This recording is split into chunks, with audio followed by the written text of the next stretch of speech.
Hello, my name is Alexander Pierce, and this is the story of how losing everything revealed the truth about my family, and how a single letter turned everything on its head. They say you don't truly know your family until money gets involved. I found that out the hard way during one unforgettable Christmas dinner, but I also learned something else. Sometimes life's most crushing defeats come just before its most unexpected victories.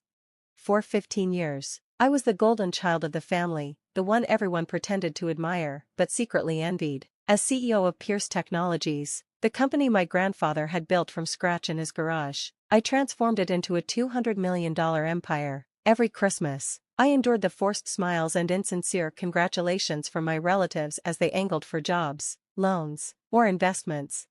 My cousin Rachel, who'd failed at launching 3 tech startups, would always corner me with her latest idea. James, the family's struggling lawyer, would drop hints about becoming the company's legal counsel. And Sarah, the youngest, never missed a chance to remind everyone that she deserved a management role, despite having 0 qualifications.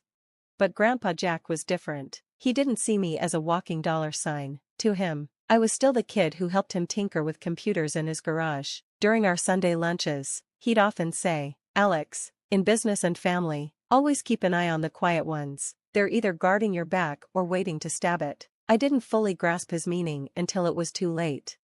Everything began to unravel 3 months ago. The company's board of directors convened an emergency meeting after evidence surfaced of someone selling trade secrets to a competitor. The signs pointed to internal sabotage at the highest level. As CEO, the responsibility landed squarely on me.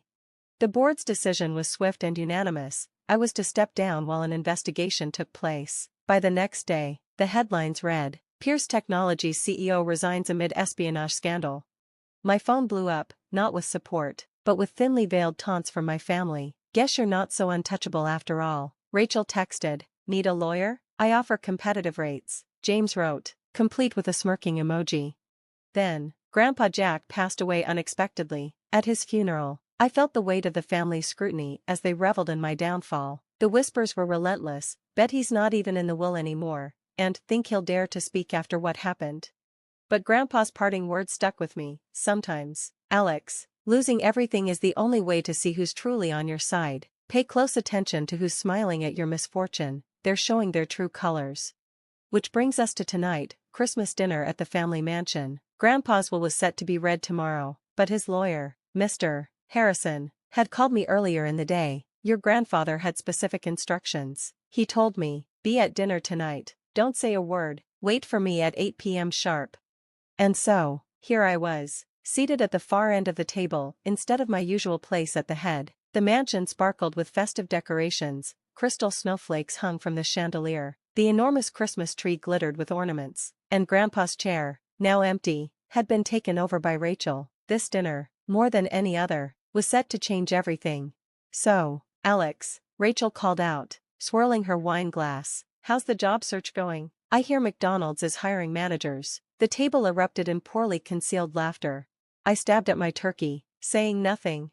"Oh, come on," James chimed in. "Surely someone wants to hire the famous Alex Pierce? Though I guess that corporate espionage scandal might look bad on the resume." More laughter. Even Mom, who'd always been my biggest supporter, joined in with a sharp comment. "Well, I guess this proves no one's perfect after all. Even my golden boy can fall." Sarah, ever the opportunist, seized her moment. "You know, the board might be interested in some fresh blood, someone younger, with new ideas." She let the implication hang in the air. I checked my watch. 7:55 p.m. 5 more minutes. "What's wrong, Alex?" Rachel taunted. "Cat got your tongue? Usually, you love telling us all about your brilliant business decisions." "Maybe he's finally learned some humility," Mom added, and that hurt the most. "It's about time, if you ask me." I looked around the table, taking in every smirking face, every gleaming eye enjoying my downfall. Grandpa's words echoed in my mind, "Watch carefully who celebrates your downfall." "Actually," I said, speaking for the first time that evening, "I'm just waiting." "Waiting for what?" James snorted. "Your career to magically resurrect itself?" The doorbell rang. 8 p.m. exactly. I allowed myself a small smile. "No, waiting for that." The butler appeared in the dining room doorway. "Mr. Harrison, the family lawyer, has arrived. He says he has urgent business that cannot wait until tomorrow." Rachel frowned. "The will reading isn't until tomorrow. Tell him to come back." "Actually, I interrupted. Grandpa left specific instructions for this exact moment. Mr. Harrison entered the room, carrying a leather briefcase that I knew contained a letter that would change everything. Because what my family didn't know, what none of them had bothered to discover while they were busy celebrating my downfall, was that I had never really been fired at all.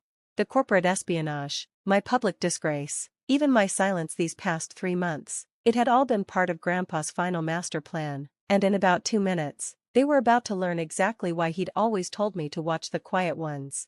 Mr. Harrison cleared his throat, commanding the room's attention. The butler quietly closed the dining room doors, following the instructions I'd given him earlier. No one was leaving until they heard everything.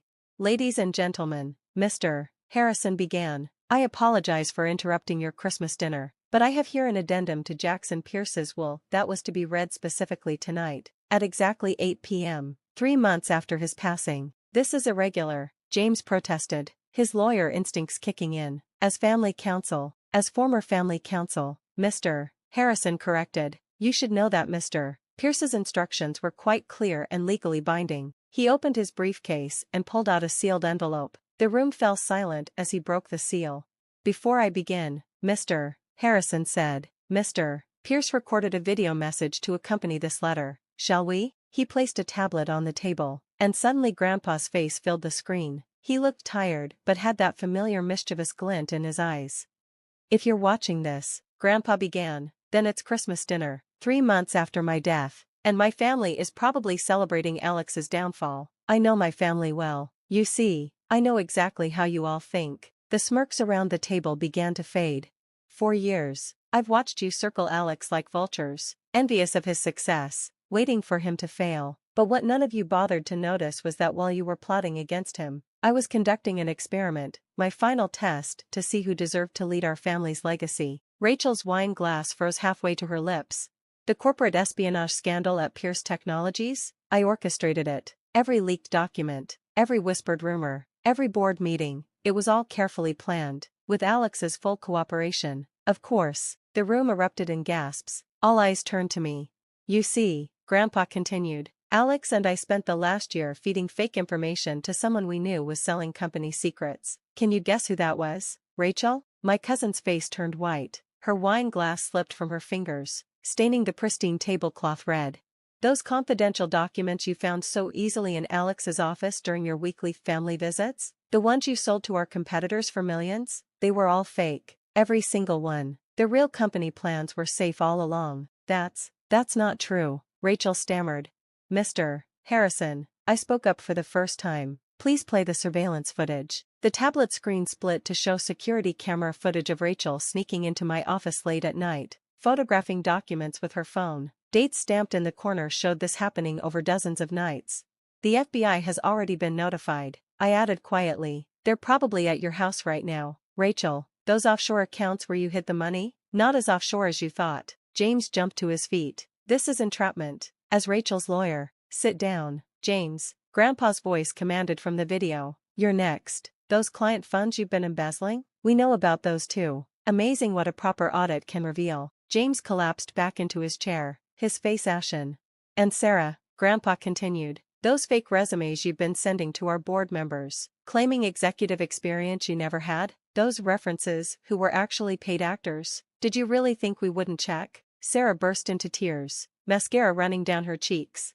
Mom, I said softly, looking at her shocked face, this is why I couldn't tell you. We needed everyone's reactions to be genuine. I'm sorry. Mr. Harrison cleared his throat again. Shall I read the actual will addendum now? The room sat in stunned silence as he began to read. To my family, your true characters have been revealed. Rachel, James, and Sarah, you are hereby disinherited. Your shares in Pierce Technologies are forfeit. The evidence of your crimes has been forwarded to the relevant authorities. As for the company leadership, Alexander Pierce never stopped being CEO. The board announcement was part of our plan. He has proven himself not just a capable leader, but a man of integrity willing to sacrifice his reputation temporarily to protect the company from those who would destroy it from within. Therefore, I hereby leave controlling interest in Pierce Technologies to Alexander, along with my entire personal estate, valued at approximately $1.2 billion. The silence that followed was deafening.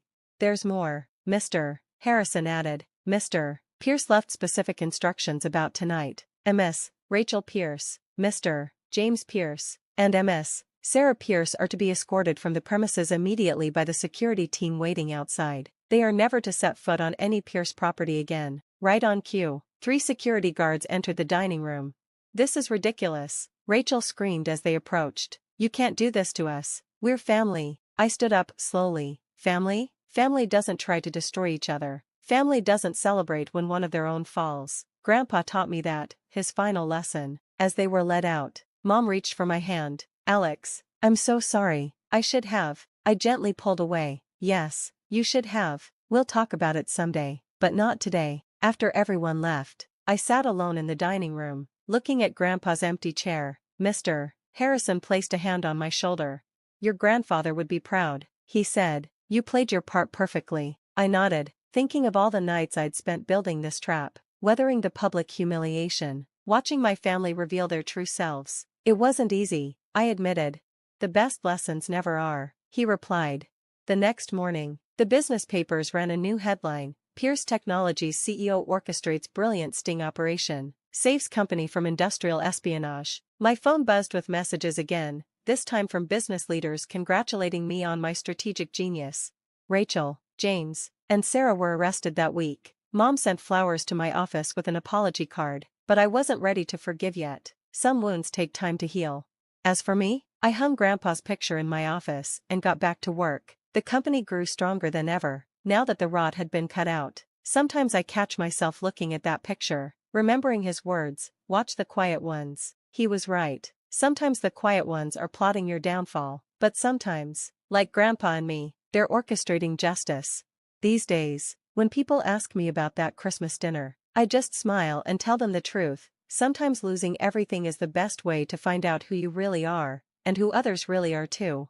As for family, well, I learned that real family isn't about blood, it's about loyalty, trust, and integrity. Grandpa taught me that too, right up until his final masterpiece of a lesson.